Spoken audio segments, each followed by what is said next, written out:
समाजातील प्रत्येक घटना थेट आपल्यापर्यंत पोहोचवणारे आपलं हक्काचं न्यूज चॅनल क्रांती सूर्य न्यूज. संपादक शशिकांत राजवंत. आगामी पोलीस नगर परिषदेच्या सार्वत्रिक निवडणूक 2025च्या निवडणुकीत बहुजन समाज पक्षाच्या वतीने नगराध्यक्ष पदासाठी सौ रुपाली कृष्णा कांबळे यांनी उमेदवारी अर्ज दाखल केला असून त्यांच्या उमेदवारीमुळे येथे राजकीय समीकरणांना एक वेगळे वळण मिळाले आहे. नागरिकांशी संवाद साधताना त्यांनी पलूस शहरातील मूलभूत सुविधांच्या प्रश्नांवर ठोस भूमिका मांडली आहे.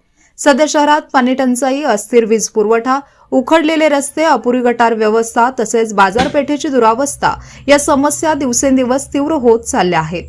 या मुद्द्यांवर भाष्य करताना रुपाली कांबळे म्हणाले की पलूस शहराचा शाश्वत विकास हा आमचा प्रमुख अजेंडा आहे.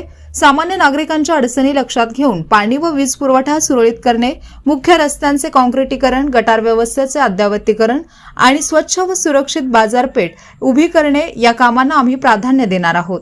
त्यांनी पुढे सांगितले की अनेक वर्षांपासून प्रलंबित असलेल्या विकास कामांना गती देण्यासाठी सक्षम व पारदर्शक प्रशासनाची गरज आहे.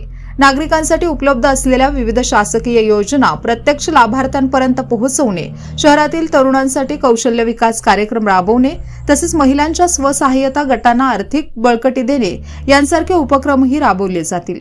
स्थानिक नागरिकांमध्ये रुपाली कांबळे यांच्या उमेदवारीबाबत उत्सुकता असून त्यांनी घेतलेल्या पुढाकारामुळे निवडणुकीत रंगत वाढण्याची चिन्हे दिसत आहेत. शहरातील विकासासाठी जनतेचा विश्वास आणि सहकार्य मिळवूनच परिवर्तन साध्य करणार असल्याचा विश्वासही त्यांनी व्यक्त केला. रुपाली कांबळे यांच्या नगराध्यक्ष पदाच्या उमेदवारीमुळे पलूस नगर परिषद निवडणुकीची लढत अधिक चुरशीची होण्याची शक्यता व्यक्त केली जात आहे.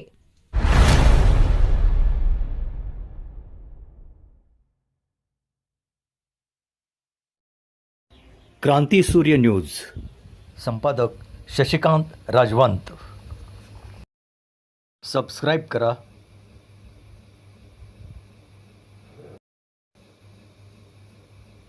बेल आयकॉनला क्लिक करा आणि लाईक करायला विसरू नका.